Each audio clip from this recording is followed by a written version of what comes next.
Hello everybody and welcome to another fly tying session with your host Scott. This one's going to be a bit of a tutorial video. I'm going to be doing a playlist for beginners, and I'm just basically going to show how to start a fly pattern.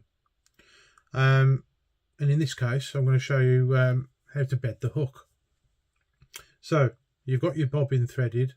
I've already shown how that's done in the previous video. This particular thread is one that's in wine. It should be quite easy to see what I'm doing on the shank of the hook. That's why I've chosen this colour. And you need about 6 inches out of the end of your bobbin, about so far. You want to come in so that your thread is vertical with the bobbin above the hook, and you want to come in at the eye, keeping the thread tight. You want to do a complete turn. You keep the tag end vertical at this point. Then you're going to come in and do a second turn, keeping the thread tight. And then you want to move your way back down the shank of the hook with touching turns.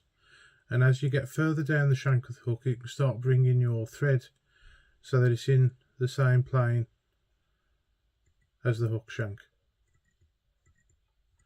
Now the reason you bed the hook for your fly patterns is that so your materials have got somewhere to grip when you tie them in.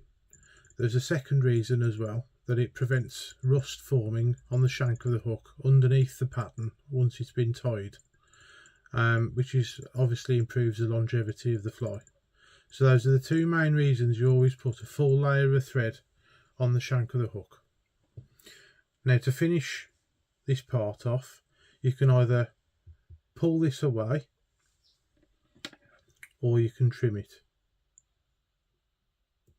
So if you're gonna pull it away, you pull it against the thread, in this direction. That makes sure that it comes off, but I actually prefer to trim it.